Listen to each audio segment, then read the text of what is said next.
Okay, so this video will be about my Sony LX510. I'm sorry for this video, because I'm pretty sure it didn't help anyone. So, alright, let's go into more details. So, this is my main turntable. It's the Sony 510 or 510. You can see it right here. Yep. And so I bought this about 3 years ago for $60. It wasn't working. As you can tell, the condition of it is pretty nice. Only problem is can't really see it, but there's some scratches here. That's because the person who shipped it didn't put any packaging inside the turntable, so the platter fell loose and it was rattling and scratching and all that.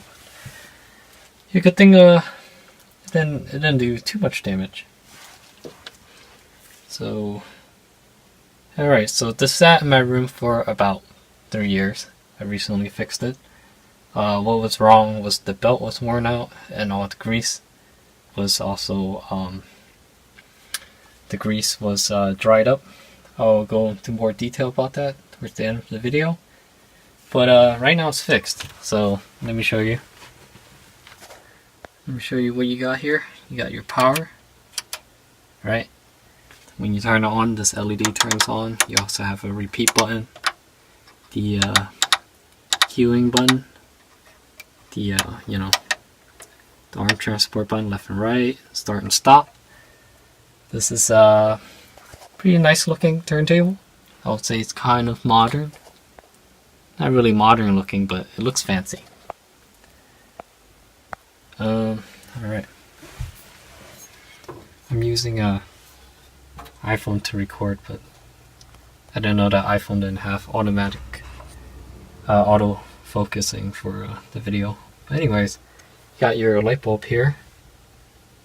So yep, it's a linear tracking. So it moves like that.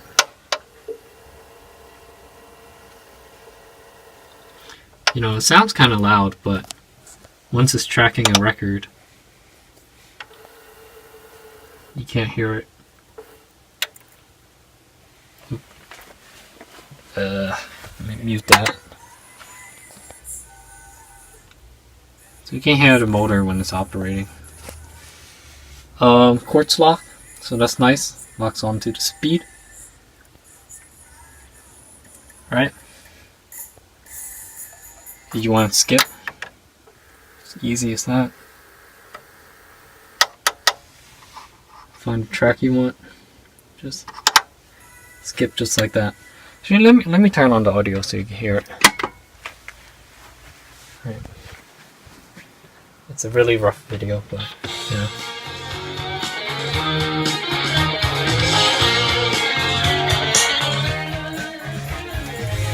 Okay, let's say you want to skip a song, right? Let's see, the lighting isn't the best here, but I'm gonna place my phone down. Alright, let's say I want to skip to the next track. It's fairly easy.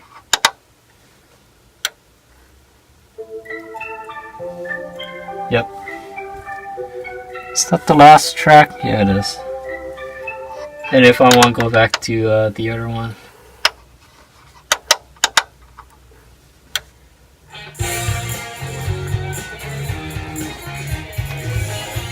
See, it's really easy to get it right where you want it.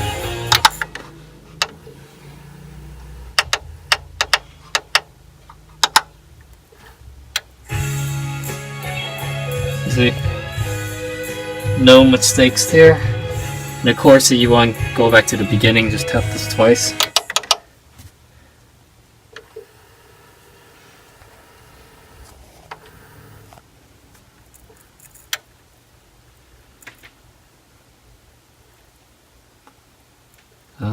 There we go.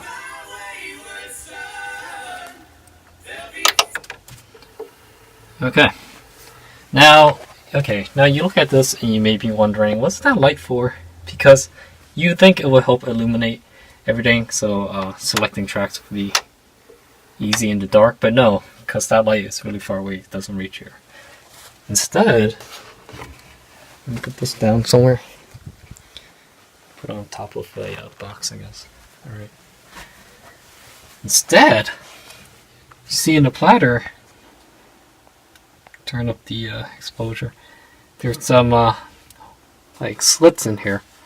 That's because in the back there's two light diodes that sense if the light is going through this hole or that hole.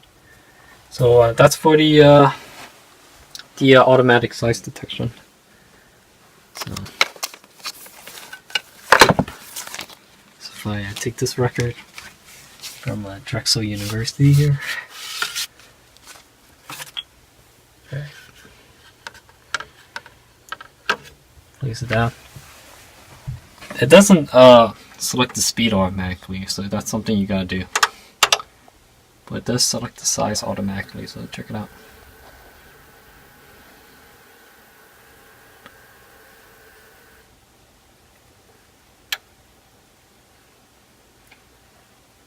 Alright. Yep. It's fairly easy. And unlike some of the Technics turntable, it will actually run towards the end of the groove, like on my Technics linear tracking. Once the motor speeds up, it just stops in the middle, right there. But this one goes all the way to the end.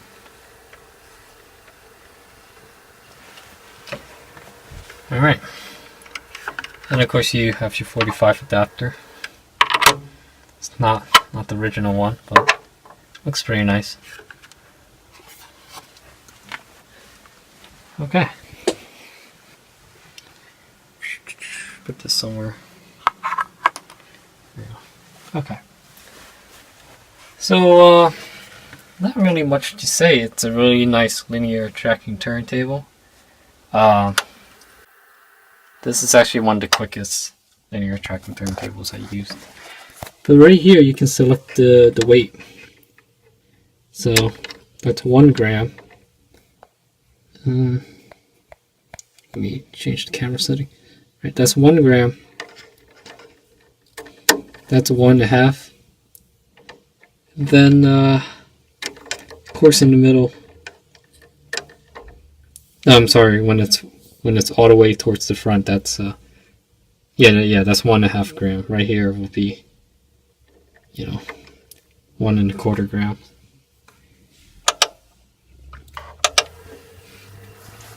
And of course, when there's no record on the platter, it will know that there's no record on the platter, so it wouldn't even attempt to play.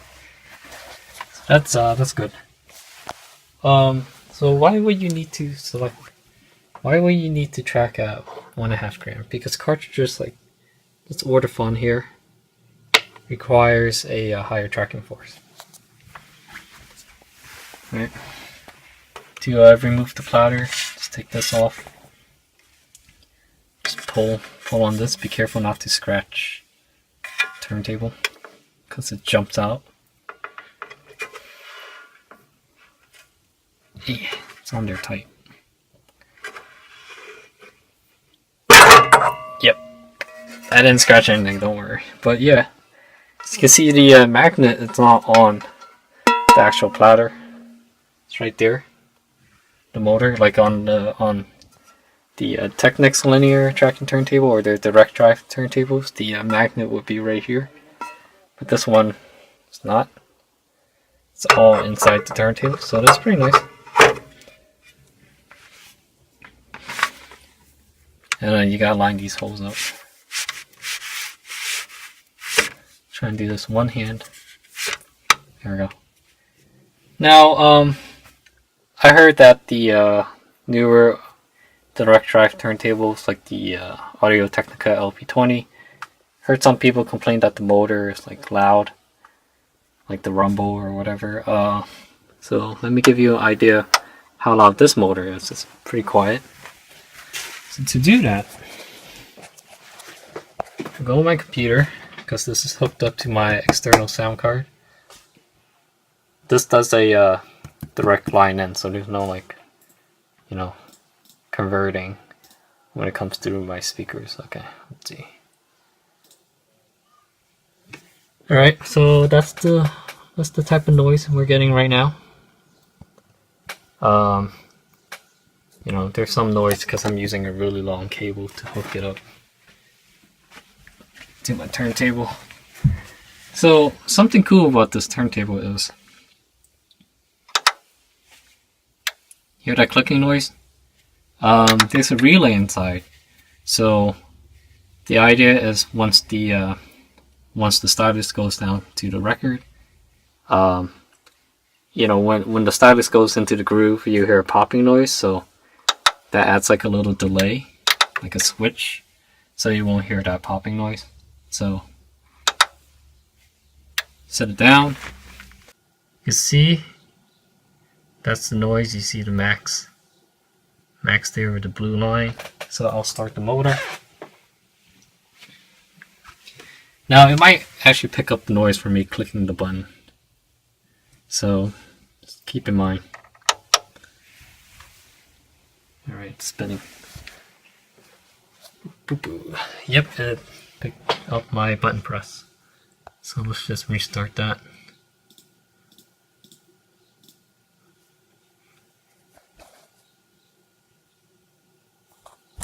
Oh, that's from me hitting the table.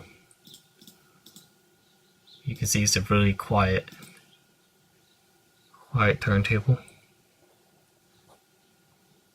And the motor's running. And you're getting that much of a performance, so that's really good. Okay, it's been 12 minutes. This video's getting long. Okay, now what else can I say? Okay, that's how I measured. Here's the I guess let me show you how well the motor is, like the speed stability. So there's a app called, my camera will focus, RPM calculator. So depending on your phone, you know, gyroscope, depending on your phone gyroscope in here, the reading may vary, but I found this to be 0.1 too fast. Like it reads it 0.1 more than what it is. So keep that in mind. When it says 33.4, it's actually 33 1/3. So this motor is pretty cool. So set the tone arm down, spin the platter. So that's like 45, and then 33 1/3. So you got that pretty quick. Remember, it's reading 0.1, like a little, you know, too high or whatever.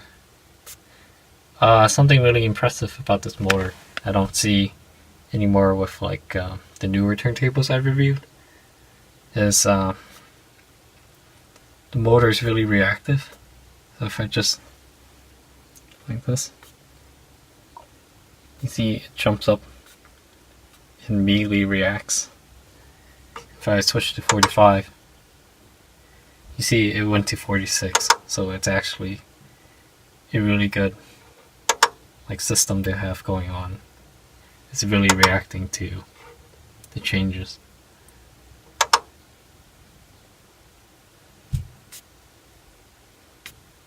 See that? So that's really good. Remember, this isn't the most accurate solution, so don't leave a comment about that, because I already know.